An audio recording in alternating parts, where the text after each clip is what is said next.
अस्सलाम वालेकुम स्टूडेंट्स। आज हम डाटाबेस की लेक्चर सीरीज में लेक्चर नंबर 11 पर बात करेंगे। यहाँ पर हम देखेंगे इनहेरिटेंस और सुपर टाइप्स, सब टाइप्स, कंस्ट्रेंट्स वगैरह पे हम बात करेंगे। इनहेरिटेंस क्या है? इनहेरिटेंस मीन जैसे वर्ड का मीनिंग ये है कि आप क्वालिटीज इनहेरिट करते हैं अपने पेरेंट्स से। ठीक हो गया कि आपकी क्वालिटीज इनहेरिट होती हैं, आपको विरासत में कुछ क्वालिटीज मिलती हैं अपने पेरेंट्स की तरफ से। इसे आप इनहेरिटेंस कहते हैं। जनरल जो इसकी मीनिंग है, जनरल इसकी डेफिनेशन है। ठीक है। इसी तरह आपके पास जब डाटाबेस में आप सुपर टाइप्स, अब सब टाइप्स की हमने बात की थी। ठीक है। तो जब सुपर टाइप्स डिफाइन होती हैं, देखिए यहाँ पे आ जाए आप। अब सुपर टाइप्स जब आगे फर्दर सब टाइप्स में डिवाइड होंगी तो सब टाइप्स के अंदर सुपर टाइप्स की क्वालिटीज मौजूद होंगी। ठीक है। ये बात यहाँ पे फर्स्ट लाइन में यही बात कर रहा है। सब types hold all the properties of the corresponding super types. कि सुपर टाइप्स के अंदर सब टाइप्स की तमाम प्रॉपर्टीज मौजूद होंगी। ठीक है। अब आप इस फिगर को देखें। ये फिगर एम्प्लॉय दो सब टाइप्स में डिवाइड है। सैलरीड की जो सैलरीड स्टाफ है और ऑरली स्टाफ है, जो एक ऑरली बेसिस पे काम कर रहा है और जो एनुअल बेसिस पे काम कर रहा है। ठीक है। ये इसकी फर्दर दो सब टाइप्स हैं और सुपर टाइप हमारे पास क्या है? एम्प्लॉय। ठीक है।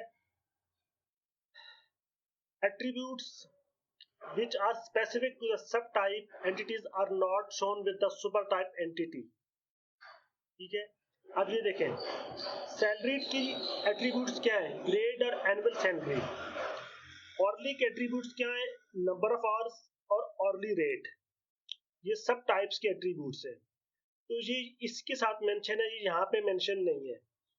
लेकिन जो एम्प्लॉय की प्रॉपर्टीज है, जो सुपर टाइप की प्रॉपर्टीज है, एट्रीब्यूट्स है, एम्प्लॉय का आईडी, एम्प्लॉय का नेम, एम्प्लॉय का एड्रेस, एम्प्लॉय का फोन नंबर, ये जो एट्रीब्यूट्स हैं ये इधर भी अप्लाई हो रही हैं, सैलरीड और ऑरली स्टाफ पर भी अप्लाई हो रही हैं। ठीक है। तो ये बात समझने वाली है। ठीक है। यहाँ पर लिखा है, ये यही बात यहाँ पर मेंशन है। ठीक है। आप इसको खुद देख लीजिएगा, मैंने आपको कंसेप्ट बता दिया है। ठीक है। अब यहाँ पे अभी सेम आ जाए आपके पास, ये पर्सन है। अब ये दो सब टाइप्स में डिवाइड है, स्टूडेंट और फैकल्टी। आप स्टूडेंट के एट्रीब्यूट्स है, ये इस स्टूडेंट के साथ स्पेसिफिक है, क्लास का नेम, सीजीपीए। और फैकल्टी के जो आपके पास सुपर सब टाइप है, इसके एट्रीब्यूट्स के क्वालिफिकेशन और ग्रेड। लेकिन जो इस सुपर टाइप है, पर्सन है, पर्सन का नेम, पर्सन का आईडी, पर्सन का एड्रेस, पर्सन का फोन नंबर, ये चीजें इधर भी अप्लाई हो रही हैं, स्टूडेंट और फैकल्टी पर भी। ठीक है। तो ये आपके पास एक इनहेरिटेंस का कंसेप्ट है कि आपके पास ये इनहेरिट मींस स्टूडेंट और फैकल्टी ये एट्रीब्यूट्स पे इनहेरिट कर रहे हैं। मैं रिपीट कर रहा हूं, स्टूडेंट सब टाइप और फैकल्टी सब टाइप। ठीक है। सुपर टाइप पर्सन की एट्रीब्यूट्स इनहेरिट कर रहे हैं। ठीक हो गया, ये कंसेप्ट है यहाँ पर। अच्छा, अब आगे बात आ जाती है इसके रिलेट बेनिफिट्स पर, कि आपके पास सुपर टाइप और सब टाइप्स में हम जो डिवाइड करते हैं वो उसकी क्या बेनिफिट्स है। ठीक है। उसमें आपके पास ये एक बेनिफिट है कि आपको एट्रीब्यूट्स बार बार मेंशन नहीं करना पड़ते। ठीक हो गया। और फिर आप क्लैरिटी आ जाती है आपके पास एंटिटीज की डेफिनेशन में। ठीक हो गया। थर्ड आपके पास क्या बेनिफिट है कि आप जब एट्रीब्यूट आपको रिमूव करना या ऐड करना आसान हो जाता है। ठीक है। तो ये दो तीन किस्म के आपके पास यहाँ पे बेनिफिट्स हैं। एक आपके पास क्या है, एक हायरार्ची भी डेवलप हो रही है, हायरार्ची डेवलप हो जाती है और आपको एट्रीब्यूट्स बार बार लिखने नहीं पड़ते, आपकी डेफिनेशन क्लियर हो जाती है एंटिटीज की, और आपकी एट्रीब्यूट्स को रिमूव करना और ऐड करना आसान हो जाता है आपके लिए। तो ये आपके पास बेनिफिट्स है। ठीक है। अब हम बात करते हैं थोड़ी कंसंट्रेंट्स पर। कंसंट्रेट्स में अब आपके पास दो किस्म के कंसंट्रेट्स हैं, कंप्लीट और पार्शियल। ठीक है, टोटल कंप्लीटनेस क्या है? टोटल में आपके पास क्या है? If we have a super type and some sub types associated with that super type, यहाँ पे ये बात यहाँ पे क्लियर होगी। All the instance of the supertype entity must be present in one of the subtype entities. जो super type की instances हैं वो सब टाइप में मौजूद होना जरूरी है। ठीक है, किसी किसी एक सब टाइप में वो सब इंस्टेंसेस मौजूद होना जरूरी है। इसको आप टोटल कंप्लीटनेस कहेंगे। ठीक है, there should be not instance of the supertype entity which does not belong to any of the subtype entity। कि कोई इंस्टेंस सुपर टाइप की ऐसी नहीं है जो कि सब टाइप के साथ बिलोंग ना करे। ठीक है, ये हो गया आपके पास टोटल कंप्लीटनेस। अब पार्शियल कंप्लीटनेस क्या है? When it is not necessary for any supertype entity to have its entire instance set to be associated with any of the subtype entity। हम ऊपर बात की थी कि इंस्टेंसेस सब टाइप पे शामिल होने चाहिए टोटल के केस में, लेकिन पार्शियल के केस में क्या है कि जरूरी नहीं है कि आपके जो इंस्टेंसेस हैं सुपर टाइप के वो सब टाइप के साथ एसोसिएटेड हो। ये है पार्शियल कंप्लीटनेस का कंसेप्ट। ठीक हो गया। अब आ जाते हैं हम डिसजॉइंट कंसंट्रेट्स पर। ठीक है, डिसजॉइंट कंसंट्रेट्स क्या है?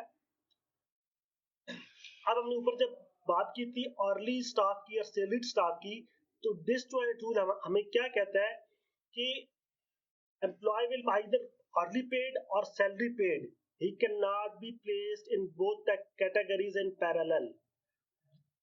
डिसजॉइंट कंसंट्रेट हमें ये बताता है कि जो एम्प्लॉय है वो एट अ टाइम दोनों कैटेगरीज में फॉल नहीं कर सकता।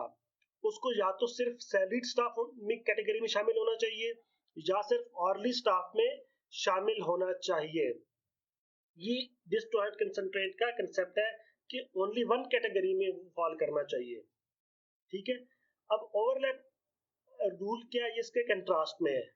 ओवरलैप रूल में क्या है कि आपके पास जो एम्प्लॉय है वो सैलरीड स्टाफ कैटेगरी में भी फॉल कर सकता है और अर्ली स्टाफ कैटेगरी में भी फॉल कर सकता है। ठीक है, यही बात कर रहा है यहाँ पे कि once he completed his duty तो वो अर्ली रेट्स पर भी काम कर सकता है, वो दोनों कैटेगरीज में फॉल करेगा। ये हो गया आपके पास ओवरलैप रूल। ठीक है, तो यहाँ पर ये देखें कंप्लीटनेस ऑफ रिलेशनशिप। अब इस फिगर को आप देखें तो अब आपके पास एक पेशेंट्स है और ये आपके पास सब टाइप्स इंडोर पेशेंट्स में डिवाइड है और आउटडोर में। ठीक है, अब इस फिगर में कंप्लीटनेस क्या है कि we have only two types of patients, one patient can be either an outdoor और इनडोर। ठीक है, तो ये आपके पास कंप्लीटनेस ऑफ रिलेशनशिप को शो कर रहा है कि एक पेशेंट या तो वो आउटडोर होगा या वो इनडोर होगा। ठीक है, और तो ये आपके पास सिंपल आप इसको ये देख लें। ठीक है, कि ये आपके पास कंप्लीटनेस है। ठीक है, अब आप नेक्स्ट डायग्राम पे जब आप आते हैं तो ये देखिए यहाँ पे पार्शियल कंसंट्रेट्स है।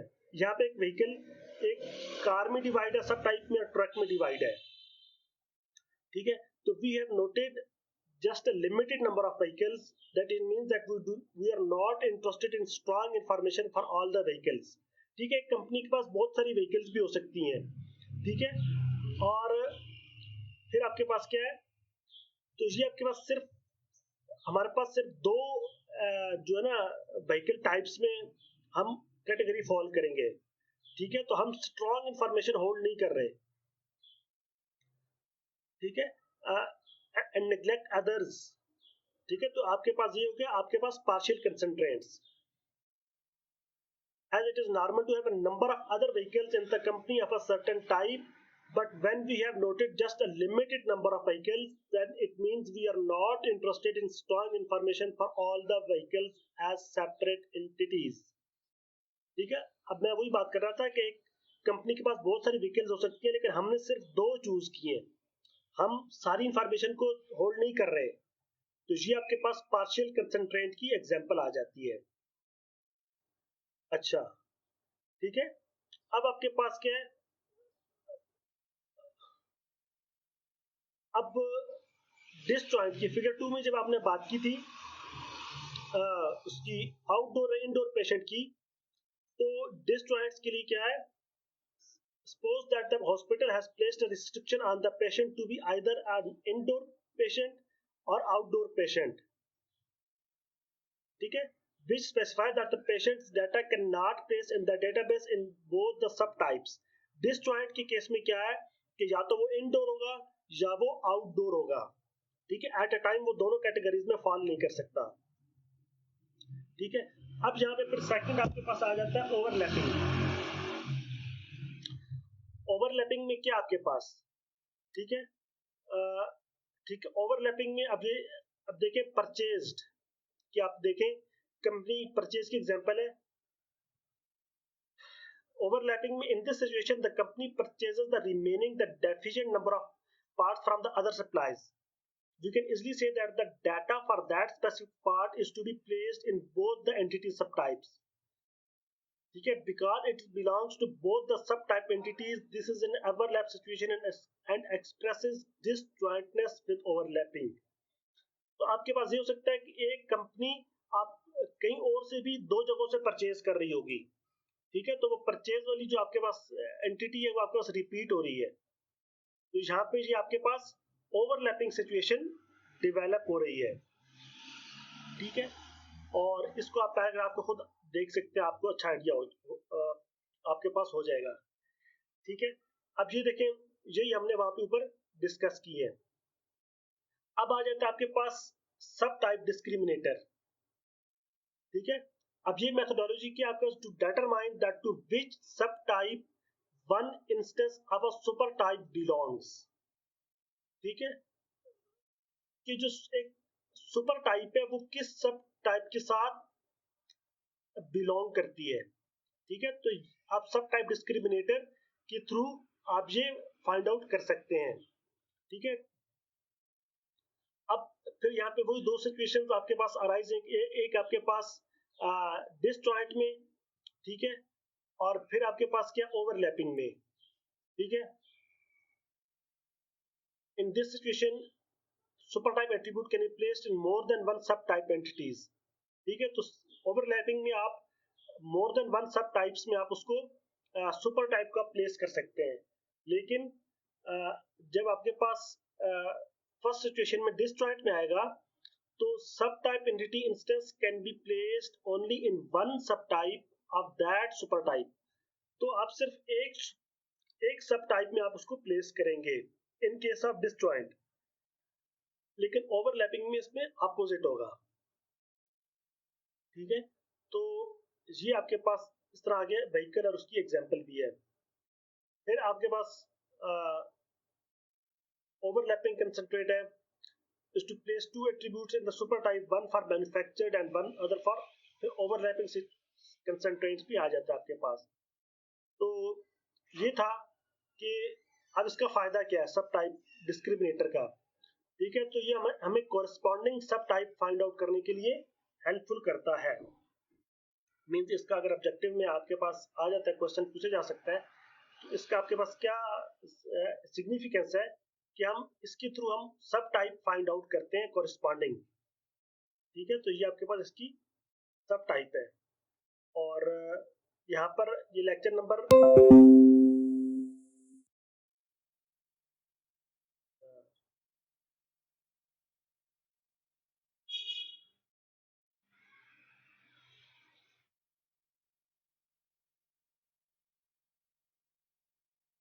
यहाँ पर लेक्चर नंबर 11 एंड हो रहा है, और जो है हम नेक्स्ट लेक्चर में लेक्चर नंबर 12 पर बात करेंगे। और आपको आज का लेक्चर अच्छा लगा है तो आप मेरे चैनल सब्सक्राइब करें। इंशाल्लाह आपसे नेक्स्ट वीडियो में नेक्स्ट चैप्टर में मुलाकात होगी और वो होगा हमारा लेक्चर नंबर 12। ठीक है, तब तक के लिए अल्लाह हाफिज। पाकिस्तान जिंदाबाद।